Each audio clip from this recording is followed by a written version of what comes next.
is it going, everybody? We're here. It's Thanksgiving week. That means that we have a 3-game slate on DraftKings that we are going to attack, and we're going to take a first look at it right here on this video. Thank you guys for once again viewing these videos. Appreciate all the support. The subscribers that we've seen on YouTube have just gone through the roof in the last month. I'd appreciate if you could click the subscribe button if you have not already. Welcome to the channel, and let's see if we can get about 450 likes on this video. That's my goal for this Thanksgiving video. I know that you've only got 3 days from the time that this goes up until Thanksgiving to get that done, but let's see if we can get it done. I think that we can. We're going to break down the Thanksgiving slate. We're going to look at it real quick. There's 3 games for us to get after, and this is going to be my first look. I haven't done any research on this slate. We're going to do the Edge podcast later this week. We're going to have a full slate breakdown. I'm going to come out with best buys, and it's going to have some Thanksgiving plays in it as well. But let's take a first look at the slate and see what we can do. So here it is. Massive tournaments every year on Thanksgiving. A $1.5 million Wishbone Classic. I think this is a $20 tournament. We have 3 games. Minnesota against Detroit, the Chargers against Dallas, and the Giants against Washington. Not great games. I love the fact that Washington Giants is the hammer here because Washington, without any running backs now, Kirk Cousins, to me, is going to have to throw the ball all over the place. I don't know if this is going to be a cash game lineup or a tournament. We can take a pick, I guess. Here's the situation. Only have 6 quarterbacks to choose from. Typically in cash games, as you know, I like to pay down at quarterback. Stafford against Minnesota, even though at home, probably not the best way to go. Chargers against Dallas. Dallas gives up a ton of points. Phillip Rivers has had some good games, especially recently. 2 straight games with 2 touchdowns. 3 of the last 4 with 2 touchdowns. Not all that much upside for him. Last time we had 300 yards was all the way back in week 4 against Philly and week 2 against Miami. He could get there this week against Dallas. It's going to be interesting to see. I think that he might be a solid play here. Cousins is the one with the most upside to me. With Chris Thompson going down, they only have Samaje Perine now. They've also lost their other running back, Fat Rob. Look what happens. This is a really good offense. 322 yards, 327 yards, multiple touchdowns here. He's got a lot of guys that are growing in Doxson, Crowder coming back and rounding back into form. They have a fantastic matchup against the Giants this week. Best matchup for tight ends. They've allowed touchdowns in every game except 1. And in that 1, they allowed, 8 catches and 100 yards last week to Travis Kelce. Great spot for Kirk Cousins and his pairings. I would not be against a double stack. Let's try and build one of those. Okay, let's do that for first look and see if we can get there. And if not, we'll dial it back. So let's go with him. Crowder had a good game last week. Ended up being better than it looked at the beginning. 7 catches, 8 targets, 72 yards. Did not score a touchdown. He's been priced up to 5,300. Doxson, somebody else who did very well. 7 targets, caught most of them early. 81 yards, 12.1 points. Most of that was in the first half. I'm going to prefer Crowder here, at least to start. I'm also going to want to see what they priced up Vernon Davis to. Vernon Davis is 5,500 with the greatest matchup of all time. Okay. Vernon Davis, a really good play. At 5,500, though, not sure that he's the route that we want to go. I think Hunter Henry might be the way to go here. I think Cousins to Crowder is fine. Ryan Grant also saw a ton of targets, didn't he? Oh, 3 targets. Okay. He had the touchdown, though. He's fine for a value play, maybe somebody to leverage in tournaments, but not really going to be a core play for me. I think Hunter Henry might be the play here at 3,300 for the weekend. Let's go to the running backs real quick. Rivers does seem like a cash game play, Dave Duncan says. Let's see if we can go with Cousins. If we can't and we need the extra 1,000, we'll dial back a little bit. Running backs. Dallas played 2 running backs this week. They played 2. 17 carries for Alf Morris. They also had, Zeke's out. McFadden, healthy scratch. Rod Smith, 8 carries, not involved in the passing game.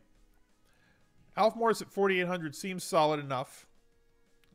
Other running back, Melvin Gordon against Dallas, maybe. We're going to have to make maybe some decisions that are against the correlation matrix. We might have to make some decisions that aren't typical decisions because, again, it's short slate football. So we might end up having a defense that's against one of our players or 2 of our players. That's just the way that it goes on a short slate. Sean Lee out, says Plank Owner in the chat. That's the other thing. The Cowboys without Sean Lee just give up a ton of catches and points to opposing tight ends. Washington with Darkwa. Darkwa's been getting a lot of service recently. And at 4,600, I think makes sense in this spot. We might need him to catch a touch or to score a touchdown. Abdullah against Minnesota, same problem here, right? He basically gets his 11 carries. He did score a touchdown on a reception this week. I don't really see the ceiling. I think he's viable for some salary relief, but he scored a touchdown each of the last 3 weeks and is only really averaging 12 points a game across that span. So without the touchdown, 6 points a game. That's no bueno for me. I do not like that. I need 12 points out of this guy, and to know that I need to have a touchdown to get there, I'm not so sure. Somebody asked, is Keenum viable? Yeah, he's definitely viable, especially with the games that he's posted recently. The only scary thing is if he has like a misstep, which I don't really think is a big thing, with Teddy Two Gloves, Teddy Bridgewater waiting in the wings behind him. I think Keenum's fine. 5,300, he might very well end up being the play here. It's going to take more looks to see it. Thielen is the guy that I really want. 5 catches plus every week. If you guys look back at Eric Decker from 2015, Eric Decker was a monster. Was just a cash game play all the time. Thielen's salary has completely come up. Okay? Look at that consistency. And remember through these weeks here, we're like, you know what? He's getting way too much supply, way too much service in order to continue not scoring touchdowns. And oh, look, last 3 weeks, 3 touchdowns. Not saying that that's going to continue either. He's not going to be a touchdown every week guy, but he's going to give you an opportunity at 100 yards. He's getting basically, 10, 11 targets a game since week 6. And in matchups where there is somebody else on the other side that's going to try to take away Diggs a little bit, and Diggs has been good, right? Diggs has been good, but he's drawing Norman here. He's drawing really tough cornerbacks for the Rams here. He was drawing a tough cornerback here in Cleveland, tough cornerback in Chicago. Thielen has been the constant play every week. Even though the American hero Steph Diggs is solid, I want to get me some Thielen in this lineup. Looking at the running back situation, Latavius Murray, we thought that it was going to be McKinnon early, right? That first game, McKinnon had a ton of looks, ton of catches after the injury, right? After the injury to Cook. Ton of looks, ton of targets, ton of looks, ton of targets. The targets are still there. This has been consistent. The goal line looks, as we all thought, have gone to Lat Murray. He's getting the bulk of the carries. He's getting all the goal line looks and scoring the touchdowns. McKinnon not getting very many snaps inside the 5 and definitely not inside the 10. So do you prefer Lat Murray or do you prefer McKinnon? I think McKinnon has more upside because of this. Because of the targets. 7 targets, 10 targets, 6 targets. If he gets 2 targets, that's the upset. The problem is there's not very much touchdown upside with him. I think Darkwa actually has more touchdown upside. I'm going to probably go with him. Diggs in tournaments, yeah, that's what people are saying right now. People like Diggs. Who would Slay be on, Diggs or Thielen? It's definitely going to be Diggs because Slay doesn't go into the slot. So Thielen sometimes lines up on the opposite side, but also spends most of his time in the slot. It's a lot of easy targets. We have 5.1K. Let's plug in a defense real quick. Chargers against Dallas, Minnesota against Detroit. We're going to have somebody against our defense. That's just always going to be the way it goes on Thanksgiving. We usually plug in a 3K defense, so let's just plug in the Chargers. Who's the home favorite? Who's the home favorite? The Redskins are 7-point favorites at home. The Cowboys are 1-point favorites at home. Let's go with the Redskins are 3,600. That sucks.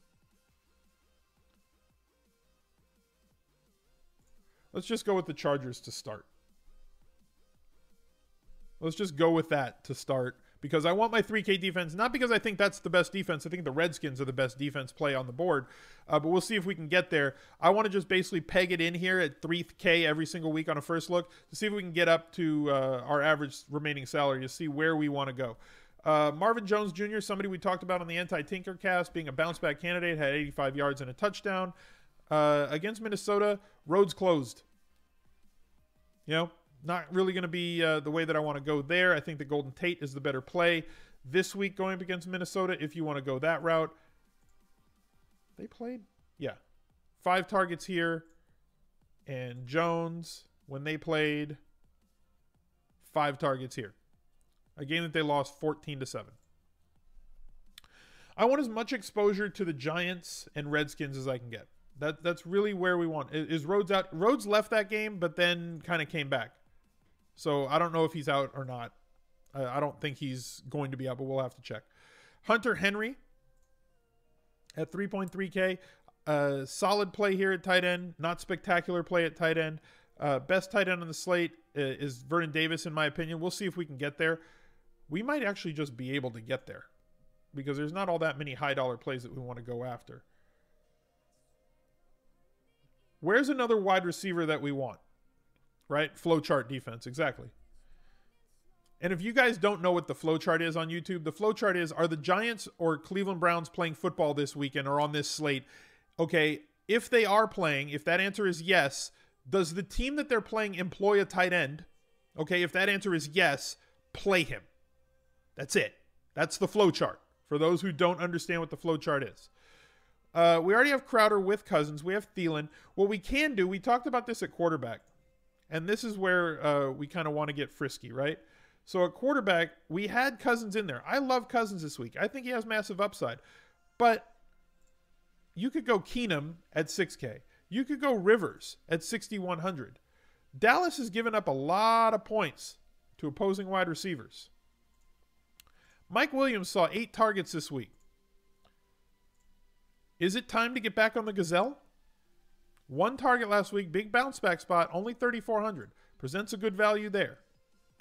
Keenan Allen, massive week last week. I think he's going to be somewhat chalky. People are going to chase this. They're going to chase this. He is what we thought he was. Can we build a lineup around Keenan Allen? 5,900 remaining for a flex? I kind of think we can. That leaves us with Marvin Jones Jr., Jerick McKinnon, Pirine, Murray, Doxson at 4,700. Because if we do that, that lets us do that. And I don't think that's too bad. Or that. And then obviously we'd have to optimize to have Giant or Washington. And, we'd have to take this out here. We'd have to put Murray here. And then Darkwa here. I think that's a hell of a first look lineup. I think that is fancy. I like that a lot. I want to click that enter button. Like that looks like a good first look lineup. I'll take that for for now, and then we'll adjust by Thursday morning. I think that's a solid lineup. Hope that you guys appreciated it. Throw a like on this video if you can. Again, 450 likes is the target for this video. Let's see if we can get to that point. If you haven't already, please click that subscribe button. Appreciate you guys being here, and we'll catch you next time. Good luck this Thanksgiving. Be safe. Enjoy your family. Eat all the food. Unbuckle your belt. Watch some football. And let's see how we did next week. Bye, guys.